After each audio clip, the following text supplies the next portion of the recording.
बिस्मिल्लाहिर्रहमानिर्रहीम।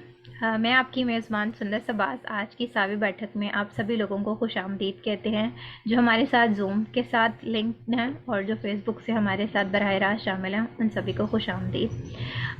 जैसा कि आप लोग जानते हैं कि सावी जो है वो किसान भाइयों के लिए सावी बैठक का इनेकाद करती रहती है और जो मौज़ूआत हैं, करंट मौज़ूआत मौसमियाती तब्दीली के हवाले से उनके ऊपर डिस्कशन करती रहती है, ताकि हमारे किसान भाइयों को इनकी भरपूर जो है वो मालूमात मिलती रहे और वो वक्तन बर वक्त जो है वो इसका अपना इक़दाम करके अपनी फ़सल को बचा सकें।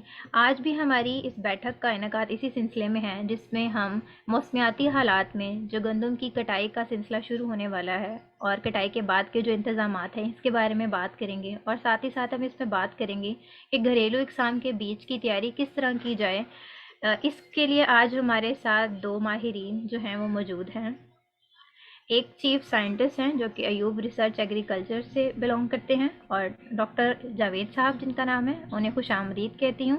और दूसरे डॉक्टर अबू फजल साहब हैं जो कि तरक्की पसंद किसान हैं और कपास के लिए जो जदीद हमारी मशीनरी और जदीद इंतज़ामात हैं उनके ऊपर जो है वो गंदम की काश्त कर रहे हैं। इन दोनों को खुश आमदीद कहते हैं। अस्सलाम वालेकुम सर, कैसे हैं आप?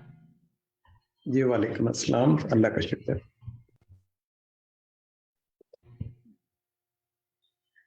सर, जैसा कि आप जानते हैं कि मौसमी हालात जो हैं वो गंदम को जो हैं वो बुरी तरह मुतासिर कर रहे हैं। अभी भी जो बारिशें हालिया बारिश हुई हैं, जबकि प्रोडक्शन ये थी कि स्वेयर हीट वेव जो है उसका सामना करना पड़ सकता है पाकिस्तान के अंदर, जबकि उसके बिल्कुल बरअक्स हुआ है और इस बारिश की वजह से बहुत ज़्यादा लोजिंग हो चुकी है।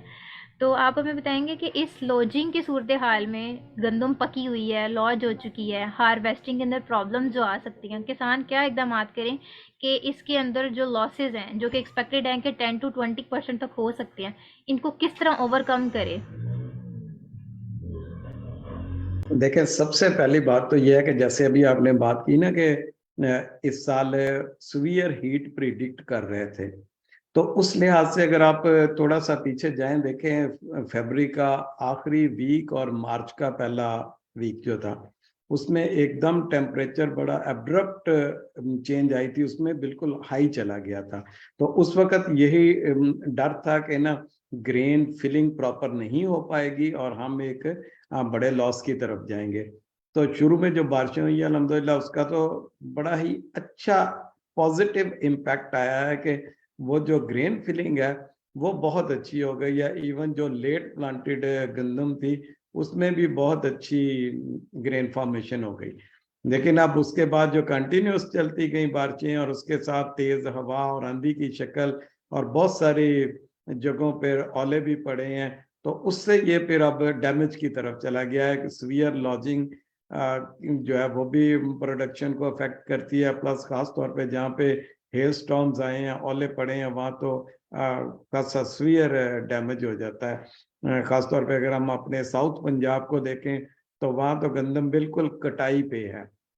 तो उस सूरत में जब ये ओले पड़ते हैं तो वो सारे सिट्टे जो है वो टूट जाते हैं। तो वो तो एक जो ऑलमोस्ट क्रॉप फेल्योर की तरफ काम चला जाता है। लेकिन जो आम लॉजिंग है ये भी हमें खासा नुकसान देती है।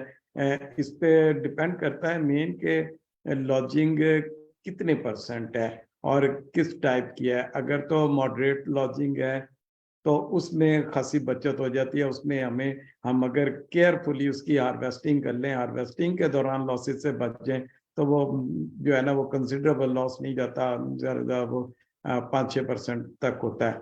लेकिन अब जैसे कि कंजेक्टिव रेंज हुई हैं एक के बाद एक, तो उसमें अब हमें जो है ना वो लॉजिंग ज़्यादा सीवियर हो गई है और वो लॉस की तरफ जा रही है। खास तौर पे जब एक दफ़ा गंदम गिरी है उसके ऊपर मजीद बारिशें होती हैं, सिट्टे जब ज़मीन को टच करते हैं और उसके ऊपर नमी लगती है, पानी उसके साथ कांटेक्ट में आ जाते हैं, तो उस वक़्त ज़्यादा लॉस होता है। उस वक़्त फिर ग्रेन डैमेज भी होता है, उसमें उसकी क्वालिटी मुतासर होती है।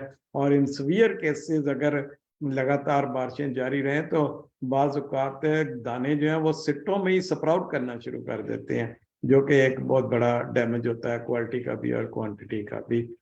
तो उसके लिए अब ये है कि जाहिर है ये नेचुरल है, इसका हम कंट्रोल इस वक्त और तो कोई रेमेडी नहीं है सिवाय इसके कि हम अब उसकी हार्वेस्टिंग जो है वो केयरफुली करें। इस वक्त जो करने के बातें हैं फार्मर के लिए, उसमें यह है कि पहली बात तो सबसे जरूरी जो चीज है कि अपने खेत में पानी खड़ा ना होने दें, किसी भी तरीके से उसको निकालें। उसके लिए कोई गहरा फील्ड है उसकी तरफ निकालें उसको, कुछ नहीं हो सकता तो गंदम के खेत के अतराफ में हम गहरी खालियां ट्रेंच टाइप बनाएं या गड्ढे खोदें जिसमें वो पानी चला जाए, फील्ड में खड़ा ना रहे, क्योंकि क्रॉप गिरी हुई है, सिट्टे जमीन को लग रहे हैं और वो अगर गीले रहेंगे तो वो सीवियर डैमेज आएगा। तो एक तो ये है अभी फिलहाल करने की, और चंद दिनों में ही अभी हार्वेस्टिंग है, बल्कि जैसे मैंने जिक्र किया साउथ पंजाब में तो तकरीबन शुरू है। तो हार्वेस्टिंग के दौरान गिरी हुई क्रॉप को जरा ज्यादा मुश्किल होता है हैंडल करना। सबसे पहली बात तो यह है कि अब जो ज्यादा सीवियर लॉस्ड क्रॉप है ना, ज्यादा बुरे तरीके से गिरी हुई, उसको मैकेनिकल हार्वेस्टिंग से ग्रेस किया जाए, उसमें कंबाइन और रीपर का इस्तेमाल जो है ना वो उससे ग्रेस किया जाए, क्योंकि उससे फिर लॉसेस ज्यादा होते हैं। उसको कोशिश करें कि एहतियात के साथ दरांती के साथ काटें। और उसके बाद जैसा कि अभी भी स्टिल मौसम ऐसे ही जा रहा है, अनप्रिडिक्टेबल है, बारिशों का सिलसिला अभी भी जारी है। आज यहाँ पे फैसलाबाद में तो खासे बाहर बादल गहरे होते जा रहे हैं, ऐसे लगता है कि अभी फिर बारिश शुरू होगी। तो ऐसी सूरत हाल में यह है कि जो कटी हुई गंदम है उसको, उसकी बरियां छोटी बांधी जाएं और उनको खड़े रुख पे स्टैक किया जाए। जो उसके खलवाड़ लगाने हैं वो इस तरह लगाए जाएं कि सिट्टों का रुख ऊपर की तरफ रहे, ताकि बारिश आने की सूरत में भी कटी हुई गंदम जो है उसका नुकसान ना हो। तो ये जिस जी सुदस, जी अगर जाए तो मैं सवाल डॉक्टर साहब से पूछ लूं। डॉक्टर साहब जी बहुत जी सर शुक्रिया। पूछे। डॉक्टर साहब बहुत शुक्रिया, आपने हमें जो है ना बहुत अहम तदाबीर बताई हैं। चल, लेकिन ये थोड़ा सा बताइए, कुछ अभी जिम्मेदार जो है जिनकी मतलब फसल मतलब अभी उस तरह से तैयार नहीं हुई, पकी तो नहीं है। पकी नहीं है, तो वहां पर हम्म, अभी और क्या एहतियात हो सकती है? क्योंकि जिम्मेदार के पास होता है कि जी जैसे नहरी पानी है तो उसने पानी लगाना ही होता है, तो वो पानी फिर लगा हम्म। रहे हैं, ठीक है। तो और बीच में ये भी मैंने देखा है कि कुछ सोशल मीडिया वाले लोग कह रहे हैं कि फलां चीज का स्प्रे कर दें। तो वो इन चीजों का थोड़ा सा बताइए। एक तो जिम्मेदार पहले ही लॉस में जा रहा है, तो ये इस तरह के इकदाम का क्या इफेक्ट होगा, प्लीज प्लीज।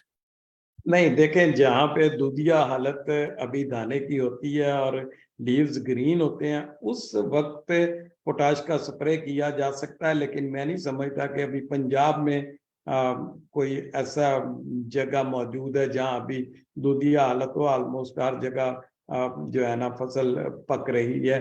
अब जो है वो फर्दर किसी स्प्रे वगैरह की जरूरत नहीं है, और पानी तो बिल्कुल भी लगाने की जरूरत नहीं। जब तक मिल्क स्टेज होती है, दाने में दूधिया हालत बरकरार होती है, उस वक्त तक पानी का फायदा होता है।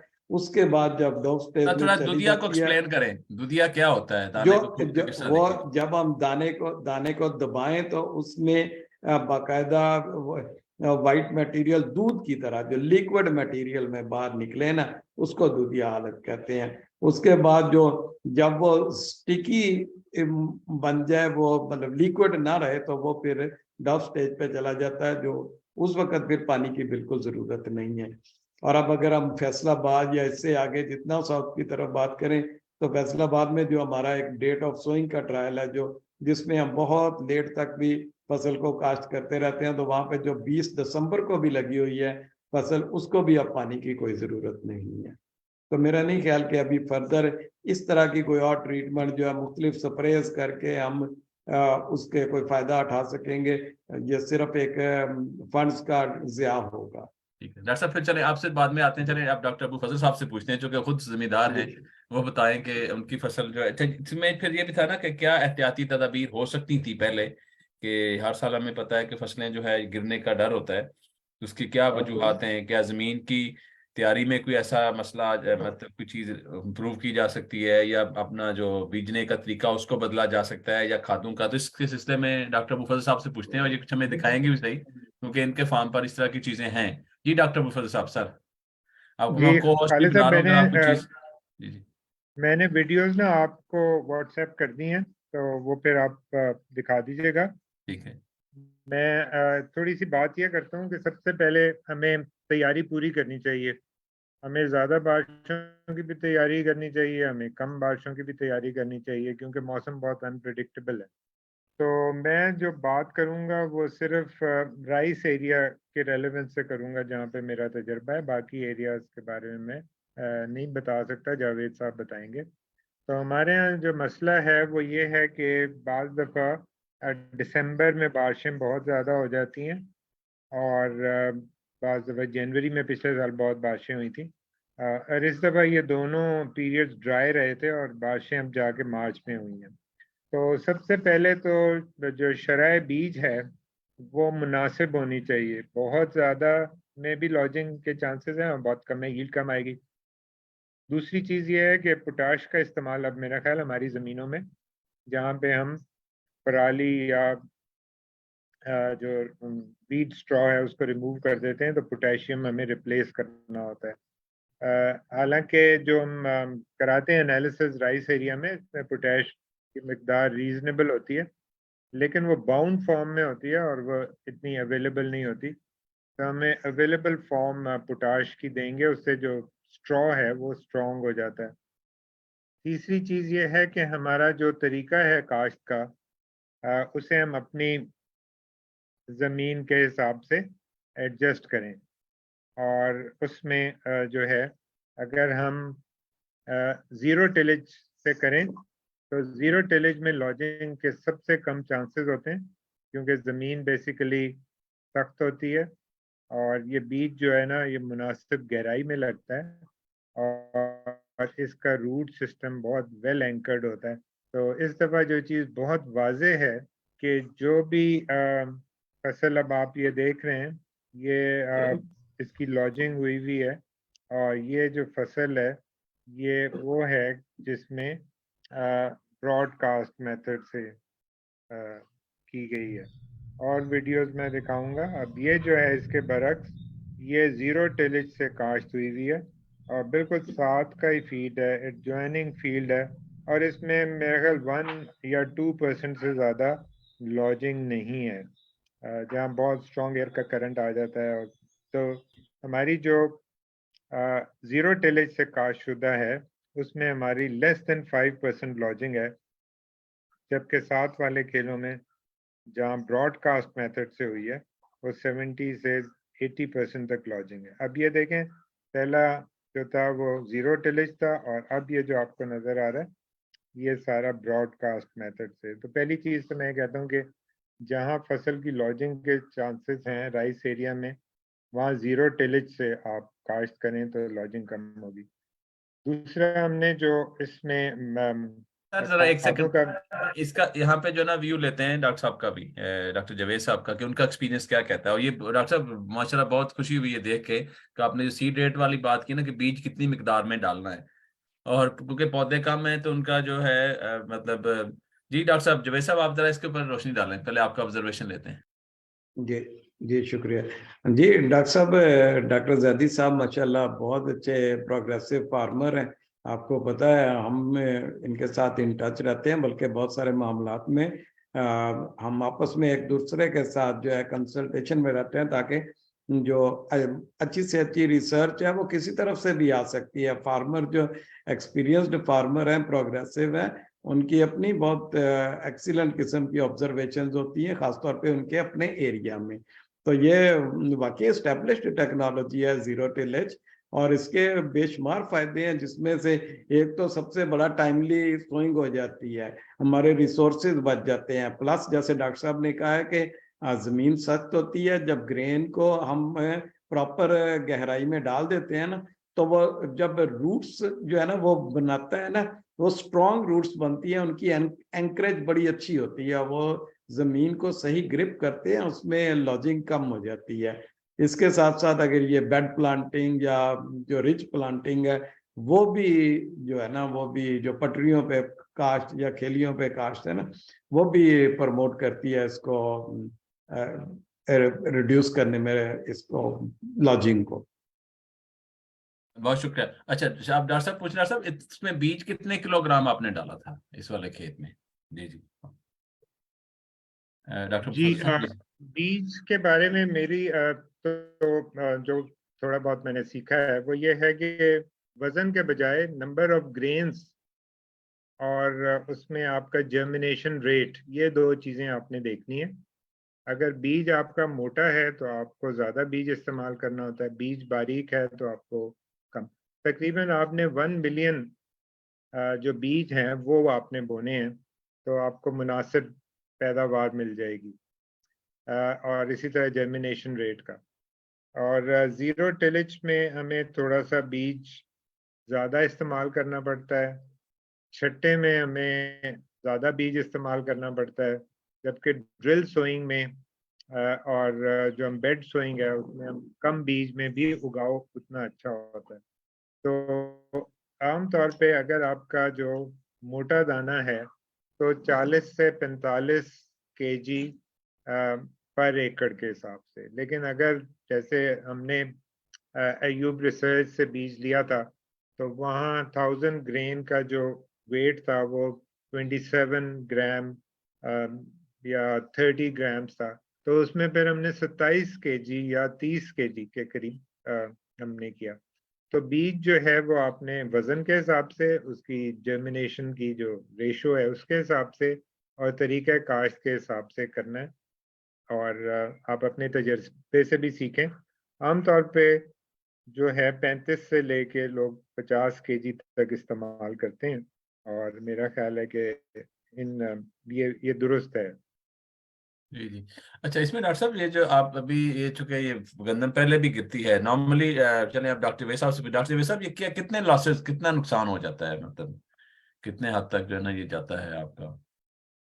ये 5 से लेके 25% तक चला जाता है। ये डिपेंड करता है कि लॉजिंग कितनी सीवियर है और उसका एंगल क्या है। अगर तो बाज़ औक़ात इस तरह से लॉजिंग होती है कि वो सिटे जमीन को टच नहीं हो रहा है, तो उस सूरत में कम लॉस होता है। ज्यादा लॉस बढ़ता है जब बिल्कुल बिछ जाती है, जैसे अभी ये आपको तस्वीर में भी कुछ स्पॉट्स ऐसे नजर आ रहे हैं ना, जब बिल्कुल लेट गई है नीचे।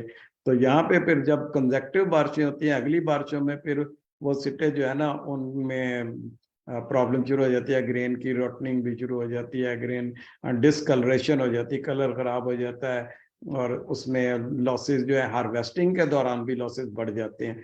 तो ये डिपेंड करता है कि ना कितनी ज्यादा लॉजिंग है और किस तरह उसको बाद में हैंडल किया गया है हार्वेस्टिंग में। तो ये आमतौर पे 5 से 20% तक तकरीबन एवरेज चला जाता अच्छा, ये जो कहते हैं को हमें मतलब पंजाबी में कहते हैं हवा फिर गई है, है। हवा फिरने वाली इसी को कहते हैं लॉजिंग को, या वो कुछ और होता है? मतलब ये हम जैसे ये हवा, फसल मेरी अच्छी थी हवा फिर गई है, तो ये लॉजिंग ही के कॉन्सेप्ट को यूज करते हैं टर्मिनोलॉजी?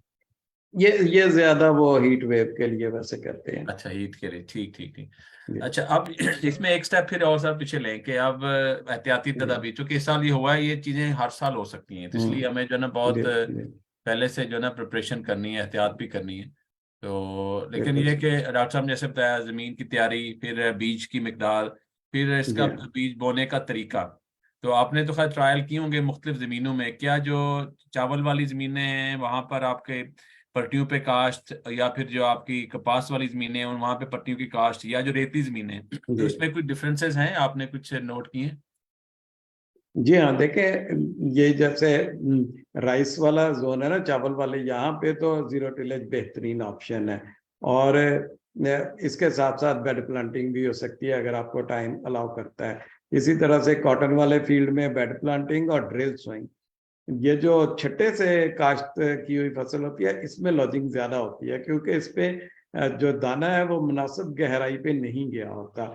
जबकि जब भी आप ड्रिल से काश्त करते हैं, वह जीरो टिलेज ड्रिल है या ऑटोमेटिक रबी ड्रिल है, तो उनसे फिर दाना जो है वो प्रॉपर डेप्थ पे गया होता है और वो उसके जो है ना जड़ें वो मुनासिब तरीके से बन जाती हैं। तो इसलिए उस पर लॉजिंग कम होती है। उसके साथ साथ बहुत सारा रोल हमारा खादों के इस्तेमाल का है। अगर खाद हमने डाली है बैलेंस्ड फर्टिलाइजर जिसमें नाइट्रोजन, फास्फोरस और पोटाश तीनों का ख्याल रखा गया है, उसमें पौधा जो है वो मजबूत होता है, उसका तना भी मजबूत होता है, उसका जड़ों का निजाम भी मजबूत होता है और वो फसल कम गिरती है। अगर हमने पोटाश और फास्फोरस का इस्तेमाल कम किया है और यूरिया ज्यादा इस्तेमाल किया है, तो वो क्रॉप जो है उसमें गिरने का इस्तेमाल ज्यादा है। तो इसलिए अगले सालों के लिए अगर मैं रिपीट करूं तो हमने सीड रेट जैसा कि एवरेज आप 40 किलो कह लें, वैसे वही जो जैदी साहब ने बड़े अच्छे तरीके से बताया। एक चीज शायद मुझे लगता है शायद मिस हुई है कि जो सोइंग का टाइम है, बिजाई का वक्त, अगर मुनासिब टाइम पे बिजाई है 40 बहुत है, वही जैसे बहुत अच्छी जमीन तैयार है 35 तक भी ठीक है। लेकिन जब आप लेट काश्त करते हैं तो उसमें चूंकि टिलरिंग कम हो जाती है लेट काश्ता फसल में, तो उसमें आप 45 से 50 किलो की तरफ चले जाते हैं। बाकी जैसे जैसे साहब ने कहा है कि वो छट्टे की सूरत में थोड़ा सा बढ़ाना पड़ता है, ड्रिल है तो कम कर लेंगे, जमीन में वत्तर की कंडीशन क्या है, वो इस तरह से सीड रेट के मुख्तलिफ फैक्टर हैं। लेकिन बात यह है मुख्तसरन के मुनासिब शराय बीज, खादों का मुतवाजन इस्तेमाल, बिजाई का मुनासिब तरीका, ये और टाइम पे बिजाई, ये काम अगर हम कर लेते हैं तो हमारी फसल सेहतमंद होती है, उसकी पैदावार भी ज्यादा होती है, वो हर किस्म के नेचुरल कैलामिटीज का मुकाबला बेहतर करती है, जिसमें से ये लॉजिंग भी एक फैक्टर है। तो लॉजिंग को भी वो बेहतर टॉलरेट करेगी। बहुत शुक्रिया। आई थिंक ये बहुत इंपॉर्टेंट है। मैंने छोटी सी कैलकुलेशन की थी, अगर 20% भी आपने, अगर आपका नुकसान हुआ है तो 20, अगर आपकी 60 मन आनी थी तो आपने 15 मन जो है ना वो जाया कर दी थी। अगर 4,000 रुपये भी आपका है तो 60,000 की आपने जो है ना गंदम जो है ना जाया कर दी है। तो अब ये सारी चीजें जो है ना वो छोटी छोटी ऐड होती हैं। मतलब आप जिम्मेदार भाइयों को इस चीज की तरफ बहुत तवज्जो देनी है, क्योंकि मौसम इतनी जल्दी से बदल रहा है। नवाज साहब, मेरे ख्याल अभी ये डॉक्टर अब्दुल गफार साहब हैं शायद कुछ। जी गफार साहब, आप बताइए, आप चूंकि साइंटिस्ट हैं, आप इसके बारे में आपका क्या राय है कि जिम्मेदार किस तरीके से जो है कौन कौन सी तब्दीलियों की तरफ उसे जो है मायल किया जाए। जी गफार साहब, चूंकि ये बैठक है तो इसलिए किसी ने भी क्वेश्चन पूछना है तो आस्क कर लें, अपना कमेंट दे दें। जी जी साहब, आप अनम्यूट हैं। जी जी बात करें। नहीं, मेरे ख्याल में शायद अभी सॉर्ट आउट कर। जी मेरे पे वापस जाते हैं सुंदर, अब आपके पास बताइए कि हाँ जी। डॉक्टर साहब दूसरी बात कर रहे थे कि अभी आपने अपना, अच्छा एक चीज ये डॉक्टर साहब मैं देख रहा था कि क्या अभी हमारी जो नई वैरायटीज हैं क्या उनके सबके कद बड़े होना शुरू हो गए हैं, या जो एक वो एक पहले जो शुरू में हमें एक मैक्सी पॉक जो थी वो छोटे कद वाली थी, तो क्या वैरायटीज का जो है डिफरेंस वो भी लॉजिंग के लिए एक बड़ा मतलब गिरने से बचा सकता है? कोई है इस तरह की आपकी पाइपलाइन में कोई वैरायटीज जिनका कद छोटा हो जो इस तरह के जो है हालात का ख्याल रख सकें? आमतौर पे अब जो हम सिलेक्शंस कर रहे हैं वो सेमी ड्वार्फ की तरफ ही जा रहे हैं, जिसमें प्लस माइनस 100 सेंटीमीटर हाइट होती है, तो तकरीबन मिली जुली हाइट ही है। ये जरूरी नहीं है कि हाइट कम होने पे ही लॉजिंग जो है ना कंट्रोल होगी। एक हमारे पास किस्म है, हमारे किसान भाई इसको इस्तेमाल करते रहे, पंजाब 11। अब वो उसका जो पैदावारी सलाहियत है वो कम हो गई है बीमारियों वगैरह के हमले से, तो इसलिए वो अब लगना कम हो गई है पंजाब में। लेकिन वो एक ऐसी वैरायटी है जिसका कद आम वैरायटीज जितना है, लेकिन वो लॉज नहीं करती, बिल्कुल भी नहीं गिरती, जितना मर्जी तूफान आता है वो खड़ी होती है। अनफॉर्चुनेटली इस वक्त शायद मेरे पास तस्वीरें नहीं होंगी, तो जब हर चीज गिर जाती है वो खड़ी रहती है। उसका जेनेटिक कंट्रोल है, उसमें उसका स्टेम भी स्ट्रॉन्ग है, प्लस उसका जड़ों का निजाम जो है, उसकी रूट एंकरेज एक ऐसी है जिसकी वजह से वो गिरती नहीं है। तो उसके लिए हम साइंसदान जो है हम कोशिश कर रहे हैं कि उसके मुख्तलिफ क्रॉसेस बनाए या दूसरी ज्यादा पैदावारी सलाहियत वाली अकसाम के साथ, और हमें उम्मीद है कि इंशाल्लाह हम भी ये जो उसका लॉजिंग रेजिस्टेंस का ट्रेट है वो हम अपनी दूसरी वैरायटियों में ट्रांसफर कर सकें। तो ये बहुत जरूरी है, इंशाल्लाह वो बहुत जरूरी है एक डॉक्टर बड़ी साहब। सक्सेस होगी। जी ये बहुत इंशाल्लाह खुशी सर, उस हुई पर कि काफी काम हो रहा है। जी जी आप इसको देख रहे हैं। ये मैंने ना ये वीडियो लिया की है, लिया में जहाँ पर जी सैंडी थोड़ी सी रेतली जमीन है, तो ये ड्रोन की पिक्चर है, आप देख लें कि वहां पर जी जो था उस इलाके में भी जो है जहाँ पर यूजुअली हम कहते हैं। अच्छा मैंने फिर ये भी देखा कि इस दफा चूंकि माशाल्लाह मौसम अच्छा था तो गंदम ने कद भी बहुत अच्छा पकड़ा था। तो ये आप देख के जी तो आप अंदाजा कर लें कि मतलब कितना ज्यादा जो है हमने लॉस किया। ये पिक्चर अभी मार्च के है, 17 मार्च की, उसके बाद अभी और बारिशें आई हैं। जी तो लेकिन ये ये देखें एक, ना डॉक्टर साहब, जो इस वक्त भी गिरी हुई है ना, जी जी अगर इसके बाद मजीद बारिशें ना आती ना, तो ये इतनी लॉजिंग भी ज्यादा नुकसान नहीं पहुंचाना था। इसके सिर्फ अपर कोर्ट में ये अभी ये इस वाली तस्वीर से अगर देखें ना, या सेंटर में एक ऊपर छोटा सा जो सफेद सफेद नजर आ रहा है, ये ज्यादा गिरी हुई है। जो मेजर स्क्रीन पे इस वक्त है वो सिट्टे अभी ऊंचे हैं, ये ज्यादा सुवियर लॉस नहीं करते। लेकिन जब इसके बाद मजीद बारिशें हो जाती है ना, तो वो फिर जब जमीन को टच होने लग जाते हैं सिट्टे, फिर वो सुवियर डैमेज होता है। अच्छा डॉक्टर साहब, एक और चीज मैं आपके प्रोग्राम के तो से फार्मर को कहना चाहूंगा कि मायूस नहीं होना है। ये जो बारिशें आई हैं ना, इन्होंने ये ज्यादा होने की वजह से, बार बार आने की वजह से अब जहमत की तरफ जा रही है। अदरवाइज यही हमारे लिए रहमत भी बनी है। अगर आप देखेंगे जो फरवरी का एंड और मार्च का स्टार्ट था, बहुत ज्यादा टेम्परेचर हाई हो गया था। मार्च का पहला हफ्ता पिछले साल के मार्च के पहले हफ्ते की निस्बत 5.9 डिग्री 5.9 डिग्री सेंटीग्रेड ज्यादा था। तो उस वक्त एक ये खौफ पैदा हो गया था कि दाना प्रॉपरली नहीं बन पाएगा। तो इन बारिशों की वजह से, ठंडा मौसम होने की वजह से अल्हम्दुलिल्लाह सिट्टों में दाने की बुराई इस साल बहुत अच्छी हुई है। लेकिन अब ये आके ये है कि ये जो गिर गई है इसकी वजह से अब लॉस है। तो इसके साथ कुदरत के साथ लड़ा नहीं जा सकता। लेकिन हमने अब कोशिश यही करनी, जैसे मैंने एक दो पॉइंट बताए हैं, कि पानी खड़ा ना होने दें, और कटाई के दौरान थोड़ी सी गैर मामूली जो है ना, रूटीन से हट के हमें एहतियात करनी है कि ये ज़ाया ना हो, कटाई प्रॉपर तरीके से कर हो जाए, तो फिर इंशाल्लाह हम इन नुकसानात को कम अज कम पे ले आएंगे। बहुत शुक्रिया जी डॉक्टर साहब। अभी हाल टाइम में एक दिन बता दूं, ये वीडियो देख लें, अब दोनों पैरेलल फील्ड है साथ साथ। एक जो है ये छठे वाली, और ये साथ वाली जो है ये इसने ड्रिल किया है बंदे ने, दूसरा फार्मर है।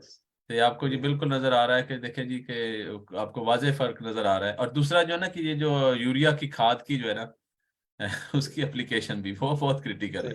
तो यहाँ पे भी कुछ हुए हैं आपको पैचेस, मतलब 5% आपको नजर आ रहा है दूसरे वाला, लेकिन ये वाला जो खेत है इसने ड्रिल किया है।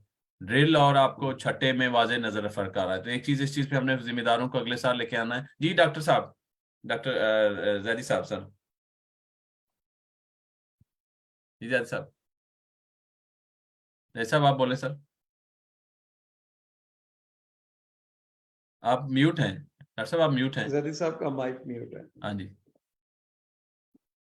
जी जी जी म्यूट है। और फिर आप सॉरी आप दोबारा दोबारा करें जी, म्यूट है अभी। जी जी, हाँ जी, आप बोल रहे हैं जी। अब हो गया जी जी जी। अच्छा, इस तरह एक तो जो बातें आपने की हैं वो बिल्कुल दुरुस्त हैं। और तीसरी चीज जो है वो पानी वक्त पे देना। और अब ये इसमें आपने अगर आपको एक्यूरेट वेदर प्रिडिक्शन मिल जाए तो आप पानी वक्त पे लगा सकते हैं और वक्त पे रोक सकते हैं। और दूसरे, अब जैसे सावी की मदद से हमें ना सिर्फ बारिश का भी पता चलता है, बल्कि हमें जो तेज हवाएं या झक्कड़ या गस्ट जिसे कहते हैं, तो इन सारी चीज़ों को आप नज़र में रख के तो पानी लगाएं। और दूसरे ये है कि अगर आपके लेज़र लेवलिंग है और आपने खालों पे लगाया हुआ है तो आप पानी बहुत कंट्रोल लगा सकते हैं। और पानी अगर ज़्यादा खड़ा हो और फिर आंधी आ जाए या फिर बारिश हो जाए तो ज़्यादा नुकसान होता है। तो ये चीज़ें भी उसको कंट्रोल करती हैं। और खादों का इस्तेमाल भी बहुत मुतनासिब होना चाहिए और वक्त भी बहुत उसका मुतनासिब होना चाहिए। जो गंदम में यूरिया है वो हमें उसकी बूट स्टेज से पहले पहले मुकम्मल कर लेनी चाहिए। अगर हम उसके बाद इसको जारी रखेंगे तो नए शगुफे भी निकलते आएंगे और वो कद भी लंबा कर जाएगी। तो ये मैं दो चीज़ें आपसे शेयर करना चाहता था। जहाँ तक है कि ये राइस जोन में हमने इस दफ़ा तकरीबन 2/3 जो है वो ज़ीरो टिल से लगाई है और 1/3 जो है हमने वो बेड्स पे लगाई है। और हमने बेड्स पे लगाने पे हमारा अखराजात भी ज़्यादा होते हैं और हमारा टाइम भी ज़्यादा लगता है। लेकिन बेड्स पे हम उस जगह लगाते हैं जहाँ पानी का ड्रेनेज बिल्कुल नहीं है, तो वहाँ पे ये काफ़ी सेफ हो जाती है। और जहाँ पे हमारा पानी का ड्रेनेज है, और हमने इस दफ़ा बहुत एफर्ट करके और थोड़ा सा खर्चा करके भी, तो हमने ड्रेन्स भी बनाए हैं, और उसमें फिर हम ज़ीरो टिलेज हमने ऐसे रकबे पे किया है जहाँ पे ड्रेनेज है, और जहाँ पे ड्रेनेज नहीं है अच्छी, वहाँ पे हमने बेड्स पे लगाया है। बहुत शुक्रिया डॉक्टर साहब। तो ये तो आई थिंक ये मतलब हमें अगले साल के लिए ये मेरा ये प्रोग्राम इंशाल्लाह जो है ना हम फिर रिपीट करेंगे अगले साल अक्टूबर नवंबर में, तो ये जिम्मेदार को बताने के लिए। और डॉक्टर साहब आप जरूर अभी भी जो आपके पास वीडियो चीजें हैं वो शेयर रख लें, शेयर कर दें, हम उनको अपने पास सेव कर लेंगे, क्योंकि हमारा वो टेम्परामेंट बड़ा शॉर्ट होता है ना, हम थोड़ी देर के लिए ही सोचते हैं ठीक है जी। तो अब चूंकि ये बात ये है कि जो कि जिम्मेदार जो है वो अपना लॉस कर रहा है, वो पूरी इकोनॉमी का लॉस कर रहा है ना, वो पाकिस्तान का लॉस हुआ। तो ये है ठीक है, अब हम नेचर के साथ लड़ नहीं सकते, लेकिन हम अपने आप को अडॉप्ट कर सकते हैं। तो मेरे ख्याल में डॉक्टर साहब इसका कोई सोइंग टाइम पे भी फर्क होगा अपना, डॉक्टर जावेद साहब, क्या हम जो पहले कहते जो जल्दी सो करें, तो क्या आपकी जो अभी अपने ट्रायल हैं, क्या वो बिजाई का वक्त का भी इस पे कोई हुआ है कि जो अभी थोड़ी लेट हुई है, क्या उसका कोई फर्क हो सकता है कि नहीं? नहीं, जो लेट होती है ना, उसमें यह है कि हाँ उसका साइज थोड़ा रहा होता है, लेकिन उसमें फिर उतना ग्रेन छोटा, स्पाइक छोटा होता है उसमें, ग्रेन की उतनी फिलिंग नहीं होती, इसलिए आमतौर पे ये लगता है कि जी जो लेट सोइंग वाली है वो कम गिरी है, लेकिन वो तो सिलसिला वही होता है ना, वो उतनी भारी नहीं हुई होती, उसके सिट्टों का वजन ही नहीं इतना हुआ होता। लेकिन इसके लिए हम ये नहीं रिकमेंड कर सकेंगे कि हाँ भाई लेट बिजाई करनी चाहिए, वक्त पे ही बिजाई करनी है, क्योंकि हमें हीट वेव को भी सामने रखना है। अगर लेट बिजाई की हो और हीट वेव आए, तो फिर उस फसल में कुछ भी नहीं बचता, वो बिल्कुल ही लो यील्ड पे चली जाती है। हाँ, इस साल ये जरूर है कि जिन्होंने देर से बिजाई की हुई थी उनको भी निस्बतन बेहतर पैदावार मिल जाएगी, क्योंकि उस लेट प्लांटिंग वाली क्रॉप को भी दाना बनाने के लिए वक्त लकीली मिल गया है, लेकिन जो कि लास्ट ईयर बिल्कुल नहीं मिला था, और इसलिए लास्ट ईयर लेट बिजाई वालों ने बहुत नुकसान उठाया था। अच्छा डॉक्टर साहब, एक अब अगली बात यह है कि हमें हार्वेस्टिंग जो करनी है उस पर बड़ा ख्याल रखना है कि दानों में नमी चेक करनी है, ज़्यादा नमी, क्योंकि आजकल जिस तरह बारिशें हो रही हैं, ठंडा मौसम रह रहा है, तो आमतौर पे ना फार्मर जो कटाई करेंगे गंदम, उसमें नमी की मिकदार निस्बतन ज़्यादा होगी, तो उसको फिर अब यह है कि स्टोर प्रॉपर तरीके से करना है हमें, ताकि वो स्टोरेज के दौरान उसके लॉसेस ना आए ज़्यादा। तो पहली बात तो यही है कि कटाई उसी वक्त करें जब सर नमी एक मिनट का सर, स्टोरेज से हम तनासब। रोकें जी सर, जी हम सर एक पीछे एक जी स्टेप और लेना चाह रहे हैं। हम चाह रहे थे कि उसने अभी जी जो जी। बीज बनाना है, तो बीज के ऊपर हाँ उसकी क्या है, तो कि उसमें भी मैं आपको वीडियो दिखाता हूँ कि मैंने जो जिमीदार का खेत में जो बीज देखा है उसमें बहुत जी डिफरेंस आ रहा है, क्योंकि उसमें कई सारे मिक्सिंग हुई होती है ना, तो वो कुछ सिट्टे बड़े हैं कुछ छोटे हैं, तो उसके बारे में टिप्स दें, तो फिर आप कटाई की तरफ बाद में जाएंगे जी जी, please. Sure. Thank you. Sure. जी जी, तो जिम्मेदार अपनी किस तरह देखे कि अब अगर अगर उसके पास दिलकश है, सुभानी है, जो वैरायटियां जी उसके पास लगी हुई हैं, तो उसका बीज अब किस तरीके से बनाए, अभी से तैयारी कैसे करें? जी। जी सर। देखें डॉक्टर साहब, सबसे बेहतर तरीका तो यही है ना कि अगर हम FSCRD का सर्टिफाइड बीज इस्तेमाल करें, वो एक क्वालिटी की जमानत होता है, आप अच्छी किस्म का सर्टिफाइड बीज इस्तेमाल करें, लेकिन चूंकि ये हमारी सबसे बड़ी क्रॉप है पाकिस्तान में, अराउंड ±9 मिलियन हेक्टेयर पे लगती है, तो इतना बीज दस्तयाब भी नहीं होता, और हर फार्मर हर साल बीज लेना भी नहीं चाहता।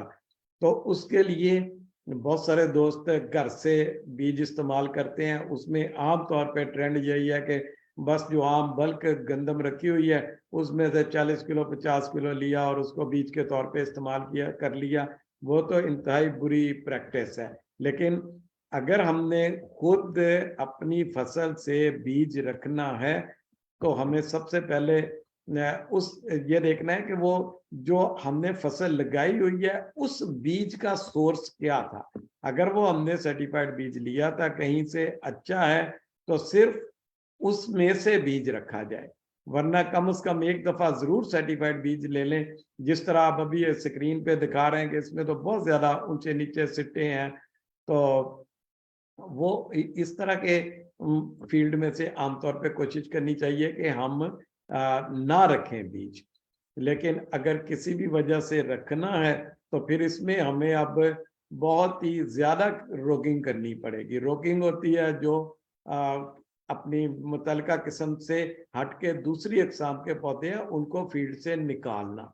आमतौर पे अगर आपने सर्टिफाइड बीज इस्तेमाल किया है तो उसमें बहुत कम परसेंटेज होगी ऑफ टाइप पौधों की, तो उसके लिए बड़ी आसानी से हम फील्ड में रोगिंग कर सकते हैं। रोगिंग के लिए ये होता है यही स्टेज जिस पे आप इस वक्त क्रॉप दिखा रहे हैं, ये या इससे भी 10 दिन बाद आप फील्ड में जाएं और जो सिट्टे आपको आम अपनी फसल से ऊंचे नीचे नजर आए और उसमें किस्म का फर्क भी, जैसे इसी वीडियो में आप देखें बिल्कुल जो ये दूसरी किस्म का सीड मिला हुआ है और उसका रंग रूप बिल्कुल सिट्टे का और है, बासानी पहचाना जा सकता है, तो उनको फील्ड से निकाल दें। इसको रोगिंग कहते हैं। तो इसमें पर जरूरी देखे ना नहीं है आप कि साथ में ये जो जैसे जई के पौधे हैं, तो अब दूसरे चूंकि हाँ आपने जी, सीड तैयार करना है तो सीड में ऐसी चीजें भी जाएंगी, तो कितने एकड़ अगर फर्ज करो अपने घर के लिए तैयार करना है, कोई 1 कनाल 2 कनाल, उसको थोड़ी सी मेहनत लगेगी, तो ये कर लें, इसका बहुत जी फायदा हाँ होगा। थोड़ा सा इसमें बताइए जी। जी। जाहिर है वही मैं उसी तरफ आ रहा था कि पहले तो फैसला करें ना कि आपने अगले साल कितनी गंदम लगानी है, कितना बीज आपको चाहिए, उसी हिसाब से आप अपने फील्ड का सबसे बेहतर टुकड़ा सिलेक्ट कर लें जहां अच्छी क्रॉप है, जड़ी बूटियों से पाक है। अगर कुछ पौधे नजर आ रहे हैं जड़ी बूटियों के तो वो निकाल दें, और इसी तरह जैसे मैंने बताया ऊंचे नीचे पौधे भी निकाल दें। तो उसके बाद वो जो आप एरिया आपने सर सिलेक्ट कोई किया है बीमारी वाले जिसको, भी पौधे देखने हैं, वो भी निकालने हैं? जैसे मैं देख रहा था कि शायद कोई किसी वैरायटी की वजह से ये बीमारी भी नजर आ रही है। नॉर्मली वहां पे बीमारी नहीं थी, यहाँ पे आपको कहीं रस्ट या कुछ पे नजर अगर आ तो रही है। अगर वो पौधा दूसरी किस्म का है, आम आपकी फसल है जो है वो साफ सुथरी कड़ी है, चंद पौधे बीमारी वाले हैं, तो वो जाहिर है वो किसी और किस्म के हैं, उनको आप निकाल दें। अगर आप इतनी केयर से करेंगे जैसे आप कह रहे हैं कि पौधे बीमारी वाले पौधे भी निकाल के, फिर तो आप बेहतरीन क्वालिटी का बीज बना सकते हैं। तो उसके लिए एक तो जैसे हमने अभी बात की है ना कि उसे आप एक टुकड़े को साफ सुथरा कर लें, बीमारियों वाले पौधे निकाल दें, ऊंचे नीचे पौधे, गैर अक़साम के पौधे, जड़ी बूटियों के पौधे वो निकाल दें। उसके बाद उस एरिया की कटाई भी अलहदा से करें और बरियां अलहदा से रखें, और उन बरियों को उस वक्त भी कोई निशानी लगा दें, कोई टैग लगा दें, कोई किसी मुख्तलिफ रंग की कोई टाकी बांध दें ऊपर, ताकि वो बरियां कोई आंधी तूफान आने की सूरत में भी किसी दूसरियों के साथ मिक्सअप ना हो। तो उनको बरियों को फिर अलहदा से थ्रेश करें, और वो उसकी थ्रेशिंग शुरू करने से पहले थ्रेशर को साफ कर लें। उसमें पिछली जो थ्रेशिंग हुई है उसके दाने नहीं होने चाहिए, और फिर भी एहतियातन 1 से 2 बरियां जो है वो आप मिक्सचर में निकाल दें, और उसके बाद जो है उसको बीज के लिए रखें। और जब थैलों में डालें तो उस वक्त भी थैले के ऊपर किस्म का नाम लिख दें, ताकि बिजाई जाके अक्टूबर नवंबर में होनी है, तब तक वो थैले आपस में मिक्स ना हो जाए कि जी वो तो इधर रखे थे, वो जी फलां काम की वजह से थैले उठाए तो वो दूसरी तरफ, तो वो अब समझ नहीं आ रहा है कि कौन से वाले थैले हमारे बीच के थे। तो इसलिए उसी वक्त किस्म का ऊपर नाम लिख दें। और इसके साथ साथ जैसे अब जैदी साहब ने माशाल्लाह अपने फार्म पे शुरू किया हुआ है कि फार्मर्स के लिए वो उन्होंने एक कह लें कि सदका जारिया शुरू किया है कि हमसे वो अच्छी किस्म का बीज लेके वहां पे अपने पास बीज बना लेते हैं, वो रोगिंग वगैरह बहुत अच्छी करवा लेते हैं, और वहां पे जो सीड है वो एक किस्म का कह लें विलेज सीड बैंक बनाया हुआ है। वहां से फिर वो अपने फेलो फार्मर्स जो हैं, साथी इर्द गिर्द के फार्मर, उनके साथ वो बीज बना के शेयर करते हैं। तो इसी तरह अगर और भी प्रोग्रेसिव फार्मर सामने आए, वो इसी तरह जैदी साहब की तरह खिदमत करें। देखें ये जैसे अभी आपने बात की थी कि ये नुकसान फार्मर का ही नहीं होता किसी भी केयरलेसनेस की तरफ से, ये हमारा कौमी नुकसान है। तो इसी तरह अगर हम कोई फायदा पहुंचा रहे हैं तो वो ये नहीं है कि जैदी साहब का फायदा है, वो एक मुल्क कौम का फायदा है। उनके साथी इर्द गिर्द के फार्मर जो हैं वो भी उनसे पहले तो सबसे जब उनकी क्रॉप ही देखते हैं कि हमारी क्रॉप गिर गई है, उनकी खड़ी है और बेहतर प्रोडक्शन ले रहे हैं, तो वो उनसे आके खुद से पूछते हैं कि हाँ भी आपने कौन सी टेक्नोलॉजी लगाई है। इसी तरह बीज है, तो जदी साहब माशाल्लाह साथी फार्मर्स को टेक्नोलॉजी भी बताते हैं।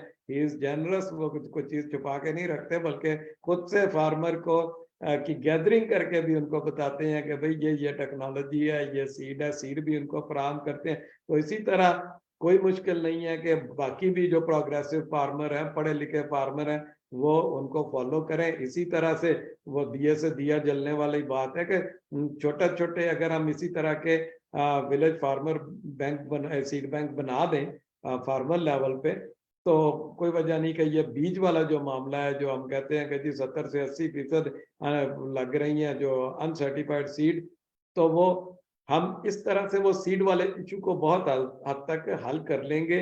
और ये जो बीज अच्छा इस्तेमाल करना है, ये बुनियाद होती है एक अच्छी फसल की।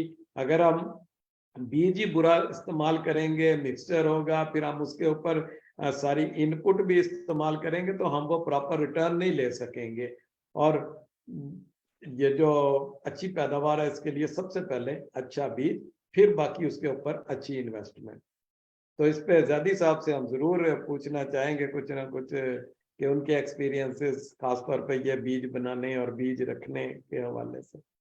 जी डॉक्टर साहब, बहुत शुक्रिया, बहुत शुक्रिया। ये मैं आपको जो वीडियो दिखा रहा हूँ, ये गेंद ये लैया की है। तो ये लैया की भी, ये भी गेंद फार्मर हमारी बात नहीं मान रहे थे, तो इन्होंने हमारे कहने पर रिजेस पहले नहीं बनाई, इन्होंने ना छट्टा दे के तो फिर उन्होंने अंदर ना वो चलाई है, रेजर चलाया है। तो ये आप देख लें, डॉक्टर साहब ये भी अच्छी प्रैक्टिस है, इतनी ये अच्छी भी अच्छी फसल है इसकी, प्रैक्टिस है, बहुत जी हाँ, इतनी अच्छी जी हाँ। फसल है। लेकिन हमने थोड़ा सा अंदाजा किया, इसने इन्होंने सीड रेट ज्यादा डाला था, ये भक्खर है आपकी फसल, लेकिन मुझे लग ही रहा है कि इसमें कहीं से उन्होंने सीड मिक्स भी है, क्योंकि जी आप हाँ, देख रहे हैं मिक्सर बहुत है डिफरेंस इसमें। नजर आ रहा है, लेकिन जी हाँ, फसल जी गिरी हाँ, नहीं है। नजर आ रहा तो ये बिल्कुल फ्रेश जी। पिक्चर है, ड्रोन ने ली है। तो मुझे बड़ी बिल्कुल खुशी हुई कि जी ये लैया वाला फार्मर, उसने जो है हम ये कहते थे कि वैसे वरना ये रिजेस, चूंकि वहाँ रेत होती है, तो रेत वाले इलाके में भी हमारे साथ है गिल साहब ने ज्वाइन कर लिया। अस्सलाम वालेकुम गिल साहब। सर आपका अभी माइक नहीं ऑन हुआ, आपसे हम पूछना चाहेंगे। तो गिल साहब हमेशा इसको बड़ा खूबसूरती से बयान करते हैं कि पानी की बचत हुई, जिम्मेदार बड़ा खुश था, उसके पानी की बचत हुई। सही। तो ये इस तरह की छोटी छोटी जो है ना वो आपकी जो है ना छोटी छोटी एहतियात जो है ना, आगे कहाँ तक आपको लेके जा सकती है। जी जी। तो मैं इस जिम्मेदार ने तकरीबन कोई 55 किलो वजन इसमें डाला, बहुत ज्यादा बीज डाला हुआ है। तो क्योंकि उस तरह से जो है ना, इसने टिलरिंग बहुत खुल के नहीं की, लेकिन फसल गिरी नहीं है। तो ये 17 मार्च की पिक्चर फोटो है। तो होपफुली मेरे ख्याल में अभी भी ऐसे ही है सिचुएशन मोरलेस। जी जी। ठीक है साहब, अस्सलाम वालेकुम जी। गिल साहब से दोबारा ज्वाइन करो, तुसी ना थोड़ा माइक नहीं ऑन हो रहा। तो जी इसके बारे में आपको गिल साहब अपना सॉरी फजल साहब, डॉक्टर साहब आप कुछ बताएंगे कि आपका जो एक्सपीरियंस इस तरह से भी, जो जिम्मेदार अगर जिनके पास सीड ड्रिल नहीं है, वो अगर छट्टा दे के तो उसके ऊपर अगर बाद में रिजर चला दें। जी जी, कोई इसके बारे में भी आप का एक्सपीरियंस है? जी डॉक्टर साहब। जी बिल्कुल, ये ये भी अच्छा है तरीका।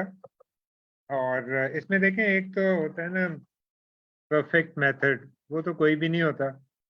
आपने अपने रिसोर्सेज के हिसाब से जो है बेस्ट मेथड वो चूज करना। तो जिसके पास अगर ये ड्रिल नहीं है, रेज्ड बेड्स की ड्रिल, तो वो छटा दे के तो बेड्स बना दे, तो वो भी अच्छा एक तरीका है। उसमें बस थोड़ा सा सीड रेट जो है वो थोड़ा सा ज़्यादा रखना होता है। ड्रिल में जब आप करेंगे तो आपकी सीड रेट की बचत होगी। और दूसरा ये है कि यूनिफॉर्म उगाव होता है अगर आप ड्रिल से करते हैं। लेकिन अगर आपके पास ड्रिल नहीं है, रिजर तो हर एक के पास है। और दूसरे हमने कुछ तजर्बात किए हैं, मैं अभी फौरी तौर पे तो रिकमेंड नहीं कर सकता, लेकिन मैं शेयर आपसे कर सकता हूँ। पहले हमने जो बेड बनाया था वो 28 इंच का था, और अब जो हमने बेड बनाया वो 52 इंचेस का है। तो हमें शुरू में ये डर था कि अगर बेड ज़्यादा चौड़ा होगा तो शायद नमी जो है वो बीच वाली रोज में ना पहुंच सके। लेकिन इस दफ़ा हमने 52 इंच का जो बेड बनाया है, तो उसमें जो है वो नमी बिल्कुल पहुंच गई है। और उसमें गंदम की फसल जो है वो रेज वाली जगह में बहुत अच्छी होती है, बजाय इसके कि रूट्स जोन में पानी खड़ा हो। इसके बाद हम जो अगला तजर्बा करने जा रहे हैं वो ये कि तकरीबन 8 फुट उसके बाद एक हम ड्रेन या फरो बना दें। तो अगेन इसमें आप जो रबी ड्रिल है उससे काश्त करें, और आप बीच में पानी के ड्रेनेज के लिए और पानी सप्लाई करने के लिए आप फरोज भी बना सकते हैं। तो ये अभी हमारे जहन में चीज़ें हैं, अभी हम आजमूदा नहीं है, लेकिन हम ये शेयर कर सकते हैं। आपने जो बताया है कि छट्टा करके रिजर चला दें, तो वो बिल्कुल बहुत अच्छा तरीका है। अच्छा, आप कह रहे हैं जो अंदर फरो होगी 52, डॉक्टर साहब बहुत जी शुक्रिया, जो 52 इंच वाला जो होगा, तो उसके दरमियान वाली जो हो गया सियाड़, जिसे पंजाबी में सियाड़, तो उस सियाड़ पे जो आप है, नहीं लगाएंगे, उसको खाली छोड़ेंगे? ये सियाड़ जो है वो खाली छोड़ते हैं। अच्छा जी। और उसमें यह है कि उसमें हवा का गुजर होता है, और उसमें बीमारियां भी कम आती हैं, और उससे आपकी कोई फसल का नुकसान नहीं होता, और बीज उतना ही पड़ता है जितना 1 एकड़ में आप इवनली स्प्रेड आउट है। लेकिन अगर बीच में 52 इंच के बाद 18 इंच की एक सियाड़ या फरो आ जाती है, तो उससे यील्ड में कमी नहीं आती। बस आई थिंक ये जो अपने हवा वाली बात बड़ी समझ आई है, और मेरे ख्याल में जो है ना, चूंकि जहां पर हवा नहीं होती है फिर बीमारियों का भी डर है, दूसरा ये कि वो पौधा उस तरह से अपने आप को जो है ना ग्रिप उसकी नहीं है। तो ये मेरे ख्याल में इस पे डॉक्टर साहब हमें जो है आपकी सोइंग टाइम के वक्त जो है ना एक पूरी जी कैंपेन चलाने की जरूरत है, क्योंकि ये एक जी बहुत बड़ा मतलब हमें रिस्क है कि मौसमी तब्दीलियां हैं, बारिशें अगर ज्यादा हो गई तो क्या नुकसान है, अगर ना होगी तो ड्राई हुआ तो उसका भी क्या नुकसान है। जी जी। तो गिल साहब हमारे साथ जी मौजूद है, लेकिन गिल साहब आप सर अपना एक दफा लीव करें ना, फिर ज्वाइन करें। जब आप ज्वाइन करेंगे तो वो कहता है कि ज्वाइन बाय वाईफाई या आपका फोन, तो वो फिर आपका माइक उसने एक्सेप्ट करना है, तभी आपका माइक एक्सेप्ट नहीं हुआ हुआ। तो जी जी। अच्छा, और डॉक्टर साहब फिर डॉक्टर जवेद साहब की तरफ जाते हैं सर, कि ये अभी इस साल हमारी कोशिश तो थी कि हम जो है अपनी जो आपकी जो औसत पैदावार है उसे आपने क्या लगाया हुआ था एस्टिमेट, 50 मन था या 60 था, या क्या प्लान थे आपके, और हम किस तरफ लेके जा सकते हैं मतलब आने वाले वक्तों में पोटेंशियल कितना है? आप बात कर रहे हैं किसी स्पेसिफिक फील्ड की या पंजाब की? नहीं, मैं किसी रीजन्स की बात कर लेते हैं वन बाय वन के। पहले जरा राइस भी अपना जो चावल वाले इलाके उसको देख लें, फिर थोड़ा सा, ताकि तीनों के बारे में पता हो कि यहाँ तक आपका पोटेंशियल होता है, जिम्मेदार जा सकते हैं, देखिए, लेकिन वो कई दफा कहते हैं नहीं नहीं मेरी तो इतनी आनी नहीं है। तो थोड़ा सा जरा इसके नहीं, बारे में बताइए उसमें, और एवरेज उसके अगर मरकब हम, क्या है। जी जी, जी। अगर हम शुरू से लेके पहले फैक्टर से ना एंड तक अगर हम इसको जो रिकमेंडेशंस हैं उन पे अमल करें, तो आम जो है ना, पूरे पंजाब की अगर बात करें तो मुख्तलिफ इलाकों के हिसाब से हम 50 से 70 मन के दौरान दरमियान जो है ना वो पैदावार ले सकते हैं, जिसमें वही बात है, सबसे पहले सोइंग का टाइम, सोइंग का मेथड, के बीज की किस्म, और फिर उसकी शरह बीज, फिर खादों का मुनासिब इस्तेमाल, फिर वो ग्रेन को फंजासाइड लगा के काश्त करना, और प्रॉपर तरीके से प्रॉपर मशीनरी से काश्त करना, और उसके बाद पानी जो है वो उसकी क्रिटिकल स्टेजेस पे पानी लगाना। बहुत ज़्यादा, अभी दादी साहब ने जिक्र किया, बहुत ज़्यादा पानी की भी ज़रूरत गंदम को नहीं होती। बहुत सारे दोस्त फालतू पानी लगाते हैं, वो भी नुकसानदेह है। अच्छा, उसके बाद यह है कि अगर मौसम अर्ली जो है वो इंक्रीज कर जाता है तो फिर पोटाश वगैरह का स्प्रे जो है वो एक जो है ना वो लाइफ सेविंग कह लें आप डोज, वो भी बड़ा इफेक्टिव रहती है। उसका इंतज़ाम, और अगर ये गैर ज़रूरी बारिशें हो जाएं तो उस दौरान जैसे मैंने कहा कि पानी वगैरह खड़ा ना होने दें। उसके बाद कटाई के मरहले में हमने ख्याल रखना है कि बहुत सारा हमारे यहाँ स्टडीज हैं कि 5 से लेके 20% तक हम कटाई के वक्त भी नुकसान कर देते हैं। कटाई में जैसे कि जब कंबाइन हार्वेस्टर यूज करते हैं तो जो कंबाइन वाले लोग होते हैं वो आमतौर पर सर्विस प्रोवाइडर हैं, उनका ये ज़्यादा कंसर्न नहीं होता कि दाने टूट तो नहीं रहे, ज़ाया तो नहीं हो रहा है, तुड़ी में तो नहीं जा रहा है ट्रैश के साथ। तो उनको तो मेन कंसर्न होता है कि जल्दी से जल्दी इस खेत को काट के अगले खेत में पहुंचा जाए, क्योंकि सीजन डिपेंडेंट एक्टिविटी होती है, उन्होंने उन दिनों में दिन रात काम करना होता है। तो ये फार्मर ने देखना है कि उसकी फसल है जिसपे उसने 6 माह मेहनत की है, उस पर इन्वेस्ट भी किया है, तो वो उसकी कोशिश हो कि बिल्कुल इसमें से अब एक दाना भी ज़ाया ना हो। तो वो देखे कि इसमें कंबाइन में या इवन थ्रेशर में कि दाने तूड़ी के साथ तो नहीं आ रहे, दाने टूट तो नहीं रहे, या कंबाइन में वो प्रॉपर फील्ड में से उठाई जा रही है क्रॉप, वो ज़ाया तो नहीं हो रही। अगर कोई प्रॉब्लम नजर आए मशीनरी में तो वहीं पे कटाई का अमल रोक दिया जाए और उस मशीन को ठीक करके फिर आगे चलाया जाए, ताकि जो हमारी एक तैयार प्रोड्यूस है वो तो हम खेत में ना फेंक के आए ना। और ये चीजें छोटी छोटी अगर सारी एहतियातें की जाएं तो आम फार्मर पंजाब में 50 से 70 मन के दरमियान पैदावार ले लेता है, और लोग ले रहे हैं। बहुत बहुत शुक्रिया, बहुत शुक्रिया डॉक्टर साहब। ये बहुत ज़रूरी है कि हम जो है ना, क्योंकि पाकिस्तान में सबसे बड़े इलाके पर गन्नम ग्रो होती है, और कसम से हमारा दिल भी दुखता है। कल मैं वीडियो देख रहा था कि पाकिस्तान में इस वक्त आटे के ऊपर लोग जो है ना, जी फूड सिक्योरिटी का प्रॉब्लम है, नहीं है फूड अवेलेबल हमारे मुल्क में, ठीक है। 11 लोग फौत हो गए, ठीक है जी, शहीद हुए, मैं तो ये कहूँगा। तो अगर ये गंदम हम इतनी पैदा कर लें, अपनी घर की जरूरत को भी पूरी करें, और फिर अपने गाँव की, फिर शहर की, फिर मुल्क की, तो हमें ये अर्जेंटली काम करना है। ये सदका जारिया आपके लिए, आपके फार्म का भी है, सॉरी पूरी कौम के लिए एक आप इसी चीज पैदा कर रहे हैं। मुझे इस पे बहुत शदीद अफसोस भी हुआ। डॉक्टर साहब, आप इसके बारे में क्या कहते हैं? फजल साहब, कल मैंने देखा कि चूंकि शिद्दत से पाकिस्तान में कमी है खुराक की। जी सर। जी इसमें दो तीन चीजें, एक तो गुर्बत है मेरे ख्याल में, और दूसरे बद इंतजामी। अगर हम लोग कोई सदका खैरात भी करना चाहते हैं तो हमें देखना चाहिए कि ऐसे तरीके से करें कि कोई नुकसान ना हो। ये कराची में हर साल इसी तरह 2,000 रुपए बांटने में या राशन बांटने में अपनी तरफ से वो नेकी का काम करते हैं, लेकिन उसमें इस तरह की हादसात हो जाते हैं। तो दूसरी बात जो है वो ज़रूर आपकी बात सही है कि हमें यील्ड बढ़ानी चाहिए।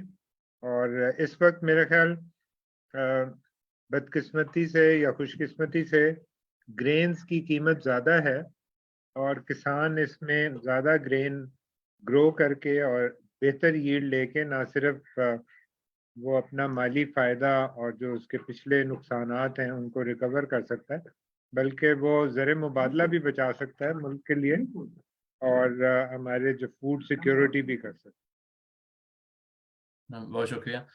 सॉरी, मैंने आज सुंदर साहब की बैठक हाईजैक कर ली।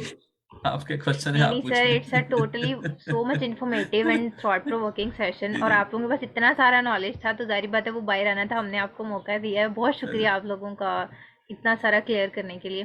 सर मेरा एक क्वेश्चन है अबू फजल साहब से।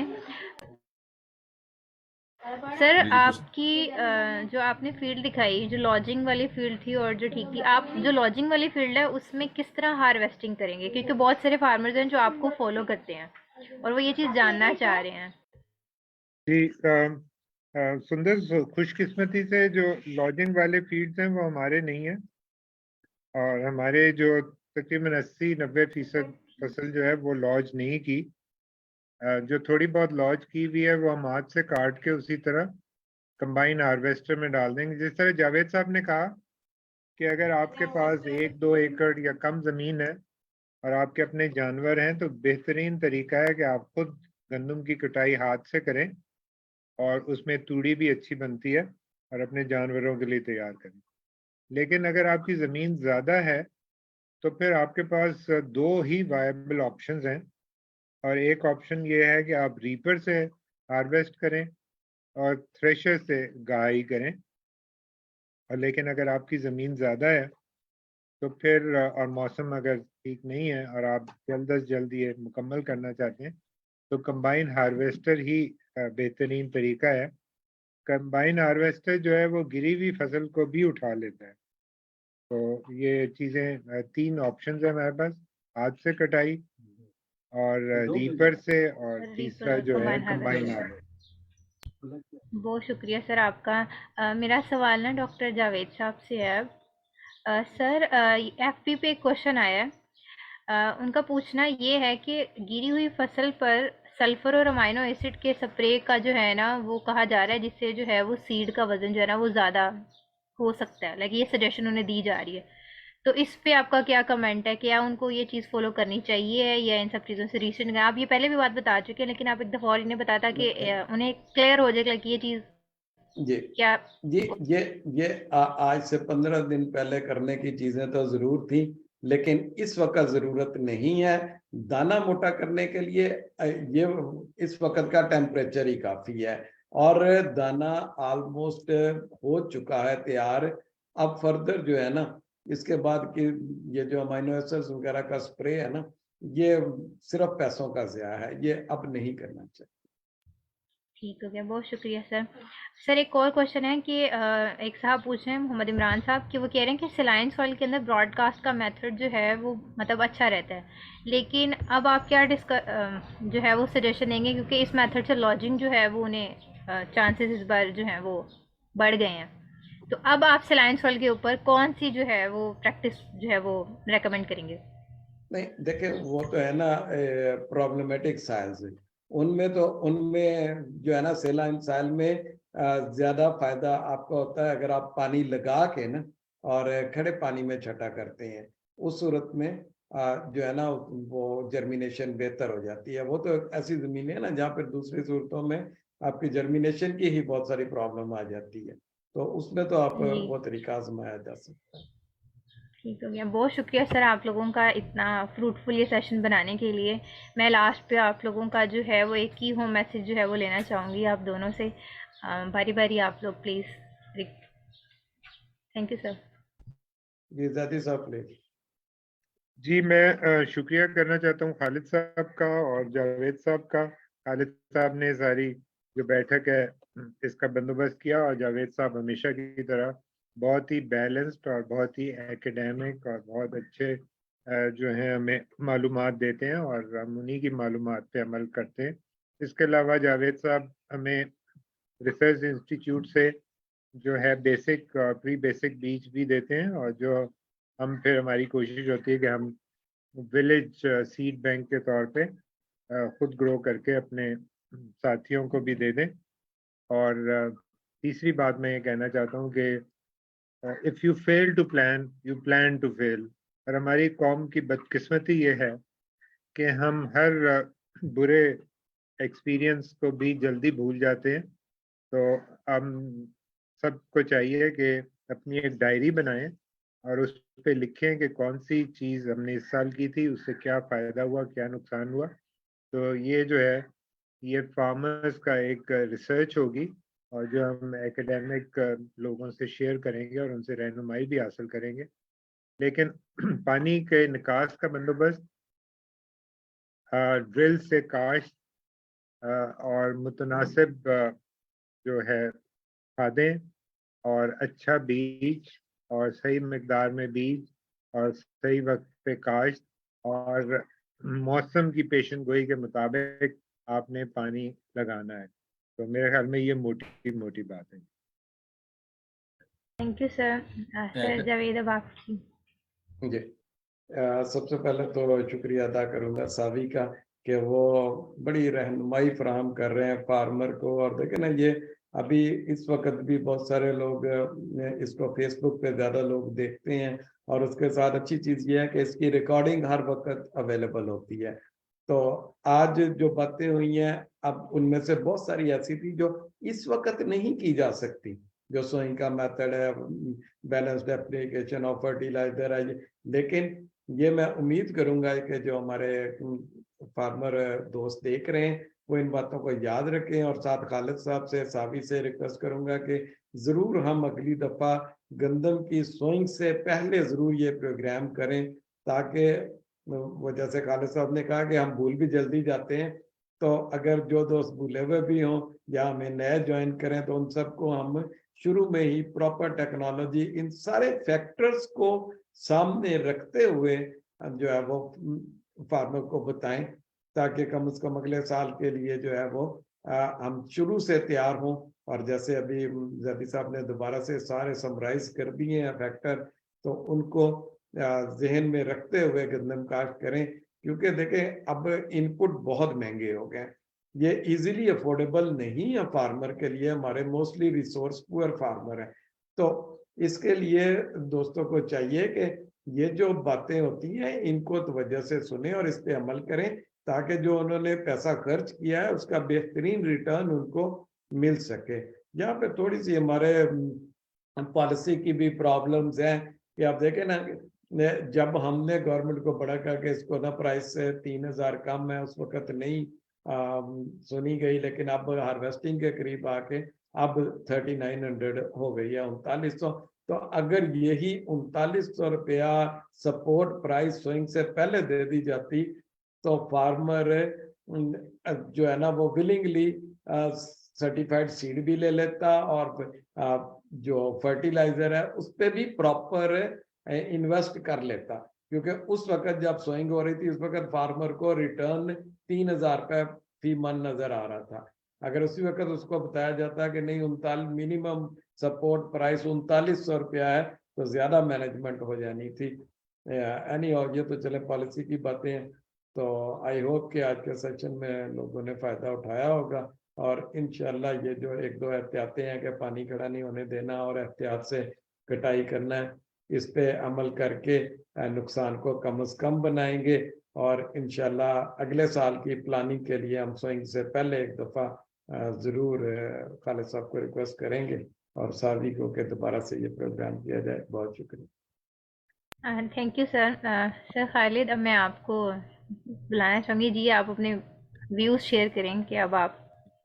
मेरे ख्याल में बहुत शुक्रिया सुंदर से, बहुत अच्छी बैठक थी। डॉक्टर साहब आपका बहुत शुक्रिया। आई थिंक डॉक्टर जवेद साहब, जैसे आपने कहा, आप माशाल्लाह इतनी मेहनत तरद्दत से आप लोगों ने काम किया और काम कर भी रहे हैं, मुल्क की खिदमत भी कर रहे हैं, वो वैरायटीज डेवलप कर रहे हैं। थोड़ी सी हमारी जो है ना थोड़ी सी जो है ना, हम अगर उनको थोड़ा सा समझ से इस्तेमाल करें। मैं ये छोटी सी वीडियो रन करना चाहता हूँ आपको, मैंने खैर इसमें सारी बातें बोली हुई हैं, जी जरा अगर इजाजत दें मैं रन कर दूँ। जी नहीं, मेरा नाम खालिद महमूद है, साबी की तरफ से आपको खुशामदीद।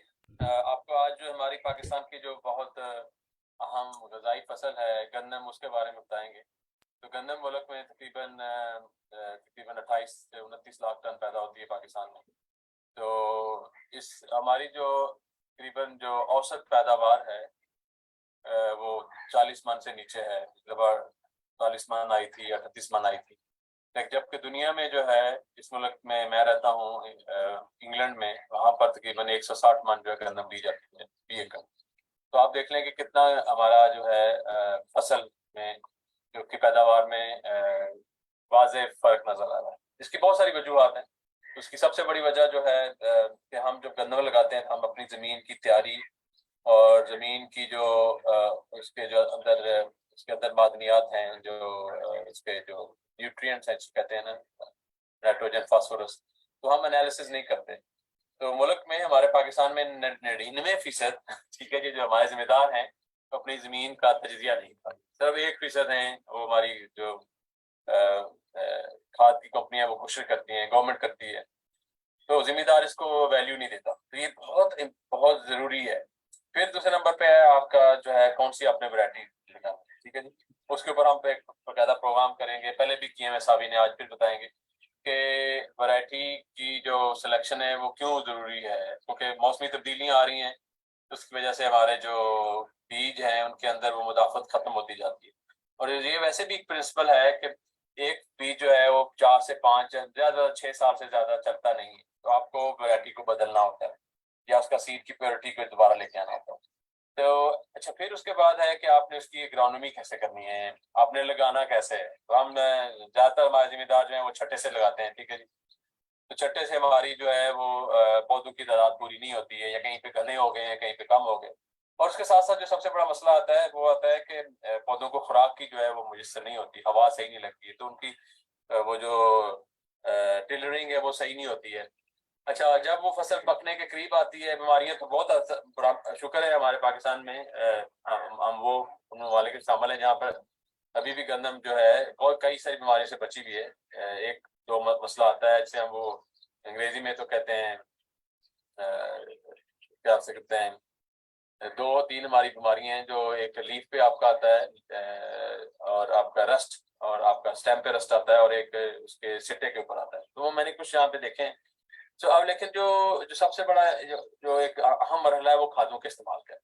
तो खादों के इस्तेमाल में हम जो है ना जिम्मेदार की कोशिश होती है कि मैं उसको मेरा खेत हरा भरा नजर आए। तो हरा भरा नजर आने का मकसद होता है कि उसमें कई सारे जो है ना हमारे से गफलत हो जाती है। हमने पैसा लगाया होता है, जैसे मैंने कहा मौसमी तब्दीलियां ऐसे बदलती हैं तो हम उसको जो है कई चीजों को इग्नोर कर देते हैं। मैं भी आपको एक क्लासिक एग्जांपल दिखाना चाहता, ये लिया का एक फार्म है, मैं दिखा रहा था। ये आप फसल देखें, यहाँ पर जिम्मेदार ने अच्छी वैरायटी भी लगाई है, मेरे ख्याल में एक नई वैरायटी में से है और साथ है, लेकिन उससे चूंकि इसकी जो यूरिया की एप्लीकेशन है उसने उस पर तवज्जो इस तरह से दी कि जी डालते जाना। तो अभी आप देख सकते हैं, अभी हम उसको दिखाएंगे कि ये तकरीबन कोई 30 से 40% फसल जो है ना उसकी गिर चुकी है। तो गिरने का मकसद ये मतलब ये होता है कि अभी हम आज मार्च की 17 तारीख है, तो ये पौधा जो गिर गया अभी दाना नहीं बना, अभी दुधिया हालत में ही है, ठीक है जी।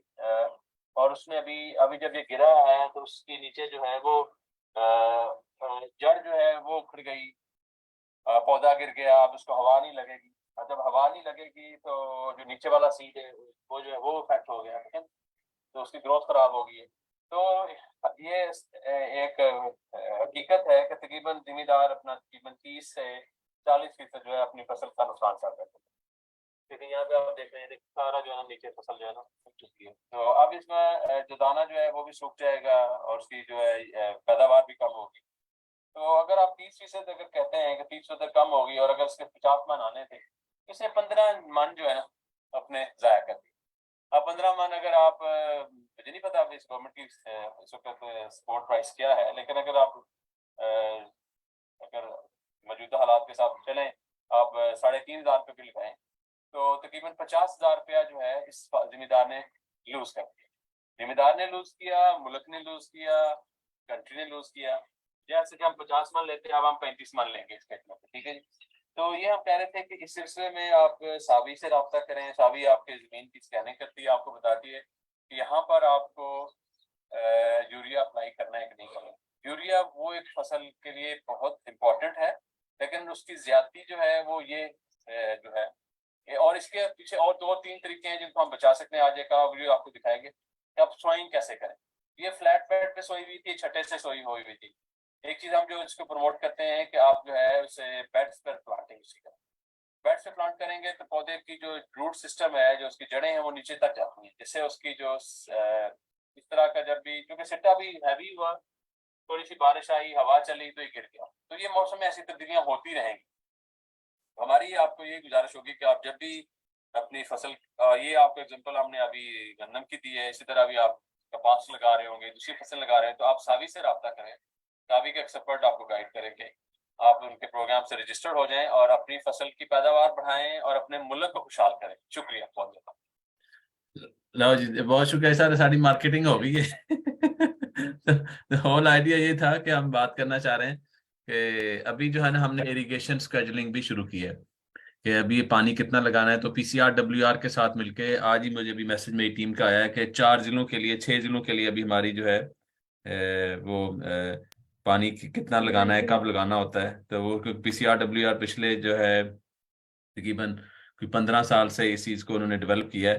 तो अनफॉर्चुनेटली भी हमारे साथ गिल साहब का मैसेज वो नहीं चल रहा, वरना वो हमें मैसेज दे देते। तो मुझे अभी फ्रिट्स ने बताया कि इस वक्त आज गोजरा, लैया, विहाड़ी, शेखुपुरा, काड़ा, साहिवाल, मामू, कांजन, तो उनको एडवाइजरी चली गई है कि आपके, तो ये वो एडवाइजरी है जो कि PCRWR ने बनाई हुई है। तो उस पर एक सेपरेट प्रोग्राम हम करेंगे इंशाल्लाह आपके साथ मिलके। तो बहुत शुक्रिया, मेरे ख्याल आज का मकसद यही था मैसेज देने का। जी आप खालिद कहने सॉरी, हम लेट तो हो रहे हैं। एक छोटा सा मैसेज फार्मर्स को देना चाह रहा था कि जिन लोगों ने इस साल बीज रखना है अपने घर का, तो उसमें 3 वैरायटियां खास तौर पे नोट कर लें, अरूज 22 और दिलकश 20 और जो अकबर 19। इन तीनों की बहुत अच्छी रिपोर्ट्स रही हैं पिछले साल भी, और इस साल भी उनकी परफॉर्मेंस बहुत अच्छी रही है। तो अगर किसी दोस्त के पास इन 3 वैरायटियों में से कोई है और उसका सोर्स उसको पता है कि किसी अच्छे सोर्स से ली थी, सर्टिफाइड सीड लिया था, तो वो उसमें से जरूर अपने नेक्स्ट सीजन के लिए रख सकता है। Thank you so much sir for this piece of information. ये बहुत इंपॉर्टेंट है और मेन मकसद यही था जो निचोड़ आ गया हमारे पास। हम ज़रूर ये इन्फॉर्मेशन जो है वो अपने फार्मर तक पहुंचाएंगे। किसी और का कोई मैसेज जो देना चाहे जी या अबू हम फजल सेशन साहब, एंड करें? अबू फजल साहब शायद बोलना चाहें।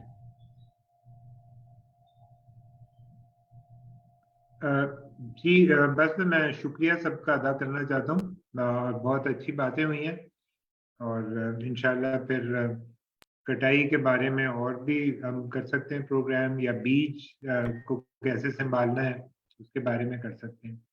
जी जी, मेरे ख्याल में डॉक्टर साहब आपसे एक मैसेज अभी आज जाते जाते ले लेते हैं। अभी आपकी पिक्चर में वो डार्क नजर आ रही है, आप जरा कैमरे का शिफ्ट कर लेते हैं। हम आपसे मैसेज लेना चाह रहे हैं आज का फायदा उठाते हुए, क्योंकि जिम्मेदारों ने जिन्होंने अभी चावल ग्रो करना है, तो चावल के लिए अभी आपको थोड़ा सा मैसेज दे दें तो वो बहुत अच्छा होगा। जी जी।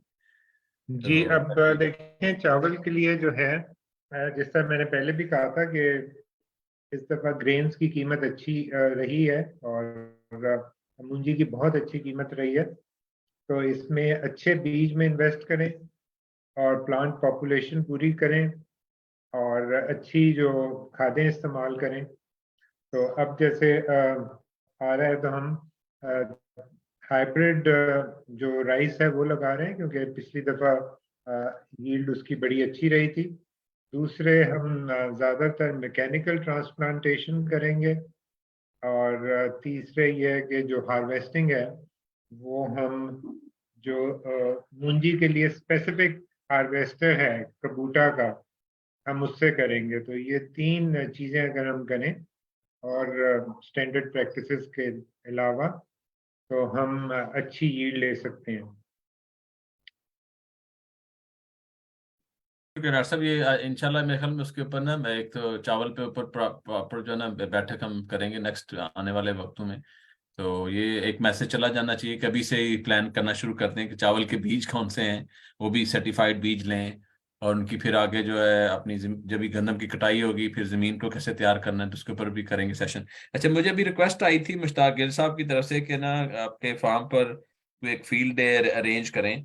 तो उसके बारे में अगर आप कुछ बताना चाहें, रमजान के बाद हो या अभी बीच में हो सकता है, तो कोई सजेशन है आपकी डेट की? और मेरे ख्याल डॉक्टर साहब ने भी इधर से हामी भर दी है, डॉक्टर जवेद साहब ने, तो क्या अगले हफ्ते को कर लें? जी मेरी तरफ से मोस्ट वेलकम जी। ये मेरे ख्याल एक इम्पोर्टेंट कॉज है हमारी, जहाँ फर्ज है अल्लाह ताला की इबादत करने का। वही हमारे पास फर्ज है कि हम लोगों के साथ यूजफुल इंफॉर्मेशन शेयर करें, क्योंकि इन्हीं दिनों हार्वेस्टिंग होनी है, इन्हीं दिनों हमने बीज को संभालना है और इन्हीं दिनों हमने आगे प्लानिंग करनी है पूंजी के लिए। तो आई थिंक हम इसी चीज का फायदा उठाते हैं। तो जी आपका सर आपकी भी